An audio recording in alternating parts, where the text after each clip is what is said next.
Həkim qayğısı, səmimiyyəti də müalicə vasitəsidir. İnsan xəstə olduqda həkim ona ən yaxşı şəxs olur. Həkimlər elə ünsiyyət yaratmalıdır ki, xəstələr özlərini rahat hiss etsinlər və narahatlıqlarını onlarla bölüşsünlər.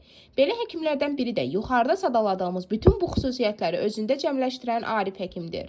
Tibb daima inkişaf edir, yeni xəstəliklər, yeni biliklər tələb edir. Çünki bir həkimin bilik və bacarıqları yalnız təmiz tibb sahəsi ilə məhdudlaşmır. Əsl mütəxəssis də yaxşı psixoloq olmalıdır. Hər kəs həkim ola bilməz. Bu peşəyə yiyələnmək üçün xüsusi bir xarakterə, səbrə, diqqətliyə, sakitliyə və ən əsası xeyirxahlığa sahib olmaq lazımdır. Arif həkim öz işində ürəkdən bağlı olan bir şəxsdir. Peşəsinin vacibliyini, ciddiliyini dərk edir. İşləyərkən davamlı öyrənməyə, inkişaf etdirməyə davam edir və bu yolda addımlayır. Arif həkimi qəhrəman da adlandırmaq olar. O hər gün qəhrəmanlıq edir, insanların həyatlarını xilas edir. Koronavirus və 2-ci Qarabağ müharibəsi dövründə də Arif həkim əsl vətəndaşlıq mövqeyini göstərərək Ordu Xalq Ordu Birliyinə qoşuldu.